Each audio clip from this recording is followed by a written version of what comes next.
हरे कृष्णा। जय जय श्यामा, जय जय श्याम, जय जय श्री वृंदावन धाम।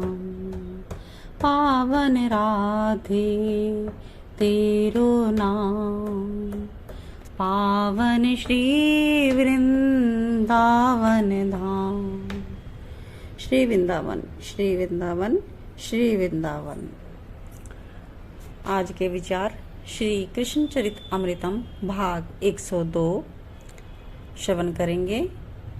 एपिसोड का टाइटल है नील कमल के पुष्प और ब्रजराज की चिंता। आइए श्रवण करते हैं। दो दूत मथुरा के कह रहे हैं, ए बालको बताओ, ये ब्रजपति नंद जी का महल कहाँ पर है? कन्हैया और उनके सखाओं से ये पूछ रहे हैं, जो कि गोचारण करके लौट रहे हैं। मनसुख ने सहजता में कहा, हम सब वहीं जा रहे हैं, तुम लोग हमारे पीछे आओ। कन्हैया उन दो दूतों को बड़े ध्यान से देख रहे थे। वो दूत सहज थे, कोई असुर नहीं थे। हाँ, दूत अवश्य राजा कंस के थे। राजा कंस ने दूत क्यों भिजवाए? चिंता कन्हैया को होनी स्वाभाविक थी, क्योंकि ये सब तो बेचारे बहुत भोले हैं। लाठी चलाना मात्र आता है इन्हें, छल छिद्र इनमें कुछ है नहीं। और राजा कंस, वो तो समूल ब्रज को ही नष्ट करने में अपनी शक्ति को लगा रहा है। मनसुख ही पूछ रहा है उन दूतों से, तुम कौन हो, क्यों आए हो? और राजा कंस के दूत हैं और उनका कुछ संदेश लाए हैं तुम ब्रजवासियों के लिए। मनसुख कन्हैया का मुख देखने लगा। भद्र तोक सुबल श्रीदामा सब कन्हैया का ही मुख ताकने लगे। कन्हैया कुछ नहीं बोले। अभी क्या बोलते वो? अच्छा चलो मेरे साथ। घर की ओर ना जाकर कन्हैया गोष्ठ की ओर मुड़ गए उन दूतों के साथ, क्योंकि घर में क्या ले जाना। ब्रजराज बाबा तो अभी गोष्ठ में ही होंगे और उनके साथ ब्रज के विशिष्ट जन भी मिलेंगे। आगे चलकर कहते हैं, बाबा ये दूत हैं, मथुरा से आए हैं। कन्हैया ने कंस के दूतों को मिलाया और स्वयं अपने बाबा के पीछे खड़े हो गए। ब्रजराज कुछ और पूछते कि उन दूतों ने स्वयं ही बता दिया, हम राजा कंस के दूत हैं, उन्होंने आप लोगों के लिए कुछ संदेश भिजवाया है। अगर आप कहें तो हम उस संदेश को पढ़कर सुनाएं। दूतों ने ब्रजराज को अपना परिचय और आने का कारण सब बता दिया। दूत आगे कुछ बोलते उससे पहले ही उपनंद जी, अनेक ब्रज के विशिष्ट जन भी वहां आ गए उन दूतों को देखकर। हाँ सुनाओ, क्या संदेश है राजा कंस का?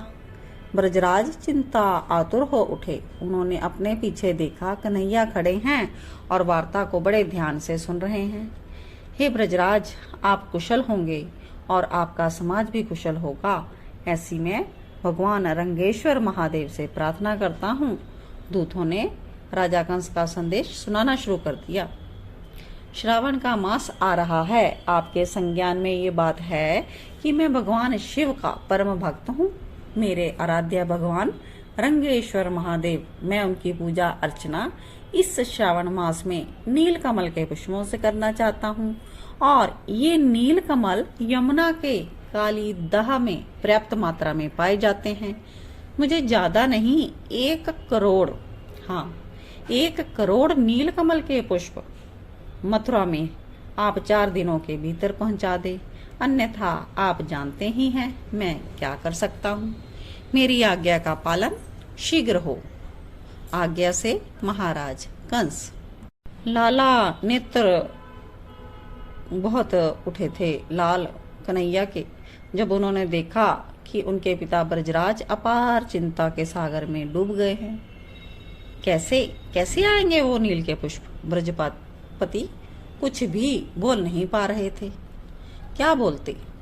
दूत तो राजा कंस का संदेश सुनाकर जा चुके थे, पर तभी आकाश की ओर देखा कन्हैया ने। पर ये क्या?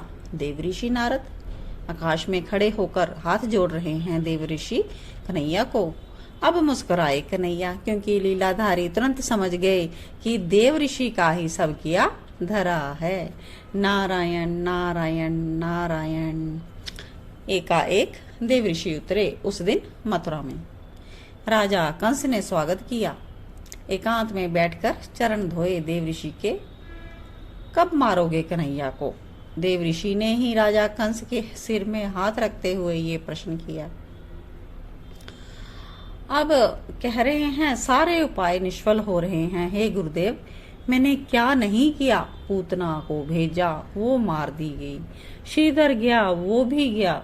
शक्टासुर, कागासुर और तो और कल ही मैंने सुना कि तालवन में रहने वाला वो धेनुकासुर भी मारा गया। राजा कंस अपना दुखड़ा सुना रहे हैं देव ऋषि को। नैनों को नचाते हुए देव ऋषि नारद बोले, मैं एक उपाय बताऊं? हाँ गुरुदेव, बस अब आपका ही आसरा है। कंस ने हाथ जोड़कर कहा। अच्छा, श्रावण में रंगेश्वर महादेव की पूजा करो और उनके अभिषेक में नील कमल के पुष्प अर्पित करो। देव ऋषि बोलते चले गए, 1 करोड़ नील कमल के पुष्प। कंस बात नहीं समझा, वो कहाँ मिलेंगे?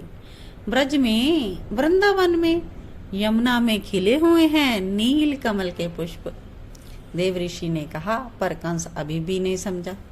यमुना में कहाँ है नील कमल? कंस स्वयं से पूछता है। नहीं है, पर यहाँ वृंदावन में यमुना का एक हौद है। वहाँ कालिया नामक महाविषधर नाग रहता है। देव ऋषि शांत भाव से अब बोल रहे थे। उसके विष का इतना प्रभाव है कि उस हौद में से के ऊपर से भी कोई पक्षी गुजर जाए तो उस विष की फुकार से ही मरकर गिर जाता है। कोई भी उस हौद का जल पी नहीं सकता, क्योंकि विषाला है। पीने की बात छोड़ो, उस हद के जल को कोई छू नहीं सकता, मर भी जाएगा अगर छू दिया तो। कंस ने देव ऋषि से पूछा, तो उसमें नीलकमल के पुष्प हैं? हाँ हैं, क्योंकि नीलकमल में विष का प्रभाव नहीं पड़ता, देव ऋषि ने बताया। तो तुम मंगवाओ वृंदावन से नीलकमल के पुष्प और 1 करोड़ पुष्प। ब्रजराज वहां का राजा है, उनको पत्र लिखो और कहो कि तुम्हें 1 करोड़ नीलकमल चाहिए। कंस अब समझ गया तो खूब ठहाका लगाकर हंसा। और वो ला नहीं पाएंगे, क्योंकि वहां विष है, और नहीं ला पाएंगे नीलकमल तो मैं ब्रज में हिंसा का तांडव मचा दूंगा। कंस अब अपने राक्षसी स्वभाव में आ गया। मैं अब जा रहा हूँ, उपाय बता दिया, जो करना है आप करो। इतना कहकर देव ऋषि चले गए। तुरंत कंस ने अपने दूत बुलाए और पत्र देकर उन्हें वृंदावन में भेज दिया। कन्हैया को हाथ जोड़ते हुए अभी भी देव ऋषि नारद जी। ये सारी लीला थी जो देव ऋषि नारद ने रचाई थी। इसीलिए कंस के दूत वो पत्र लेकर वृंदावन में आए थे। हे गोपाल, हे ब्रजनपाल, यमुना की दशा अत्यंत शोचनीय हो गई है। कालिया नाग जब से आया है इस हौद में, तब से पशु पक्षी वृक्ष सब के लिए जल घातक बना हुआ है। हे ब्रज के राजदुलारे, आप यमुना जल को शुद्ध करें, कालिया को हटाएं यहाँ से। मैंने इसलिए ये सब किया है हे नाथ। ये कहते हुए देव ऋषि नतमस्तक हो रहे थे नभ से ही। कन्हैया चल पड़े अपने महल की ओर। कन्हैया को अपने बाबा का वो चिंता वाला मुखमंडल ही स्मरण में आ रहा था। फिर कन्हैया का एक गंभीर ओठे सोचने लगे, पर ये कालिया नाग है कौन? शेष चरित्र कल। हरे कृष्णा कृष्णा कृष्णा हरे हरे, हरे राम राम राम हरे हरे। हरे कृष्णा कृष्णा कृष्णा हरे हरे, हरे राम राम राम हरे हरे। जय जय जय श्री राधे, जय जय श्री कृष्णा।